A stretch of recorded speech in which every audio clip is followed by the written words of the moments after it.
Wednesday morning அன்னைக்கு கொஞ்சம் lunch work வந்து இயர்லியாகவே ஸ்டார்ட் பண்ண ஆரம்பிச்சிட்டேன். ஸோ ஃபர்ஸ்ட் வந்து சோறு வச்சு விட்டுட்டோம் அப்படின்னா ஒரு பெரிய வேலை முடிஞ்ச மாதிரி இருக்கும். நம்ம அடுத்தடுத்து வேலை பண்ணிட்டு இருக்கலாம்.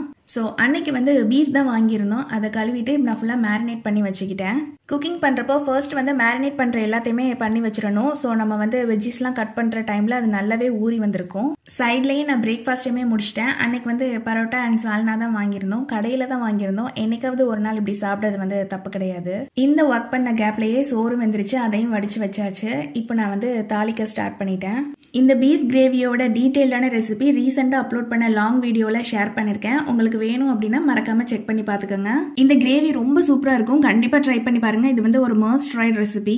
ஸோ வெங்காயம் தக்காளி இது எல்லாமே தாளிச்சு போட்டுட்டேன். இந்த கிரேவிக்கு இன்னைக்கு நான் வாழைக்காய் தான் ஆட் பண்ணிக்கிறேன். இதுக்கு பதிலாக நீங்கள் உருளைக்கிழங்கு கூட ஆட் பண்ணிக்கலாம். ரொம்ப சூப்பராக வரும். வாழைக்காய் ஆட் பண்ணிட்டு சரியா ஒரு விசில் வந்ததுக்கு அப்புறம் ஸ்டவ் ஆஃப் பண்ணிட்டு கையோட ரசமும் வச்சுட்டு நான் ப்ரேயருக்கு போயிட்டேன்.